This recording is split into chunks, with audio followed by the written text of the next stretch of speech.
Back to news. Thurpu Godavari జిల్లా Kovvur Gammon bridge వద్ద CI Viswam వారి సిబ్బందితో కలిసి వాహనాలు తనిఖీ చేశారు. సుమారు 25 కేజీల గంజాయి తరలిస్తున్న 7 నిందితులను అదుపులోకి తీసుకున్నట్లు సీఐ వెల్లడించారు. వారిపై 5 కేసులు ఉన్నట్లుగా నిర్ధారణ అయిందన్నారు. నిందితులు దొంగిలించిన వస్తువులను రికవరీ చేసుకుని అనంతరం 7 కేసు నమోదు చేసుకుని రిమాండ్కు తరలించినట్లుగా తెలిపారు.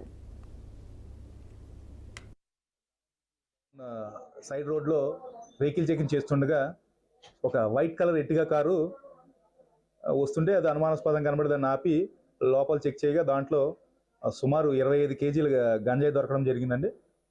దాంతోపాటు లోపల ఒక 7 ముద్దాయిలు ఉన్నారు.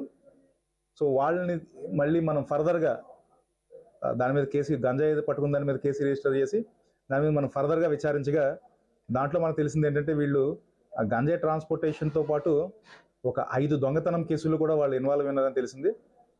మన టౌన్కి సంబంధించిన ఒక కేసు ఉంది. అదేవిధంగా దేవరపల్లికి సంబంధించిన ఒక 2 కేసులు అండ్ రాజమండ్రికి సంబంధించిన ఒక కేసు. సో దీన్ని వాళ్ళు కన్ఫెస్ చేయడం జరిగింది. సో ఆ కేసుకు సంబంధించిన ప్రాపర్టీని కూడా మనం ఇంటాక్ట్గా రికవరీ చేశాము. గామన్ బ్రిడ్జి డౌన్ సైడ్ రోడ్లో వెహికల్ చెకింగ్ చేస్తుండగా ఒక వైట్ కలర్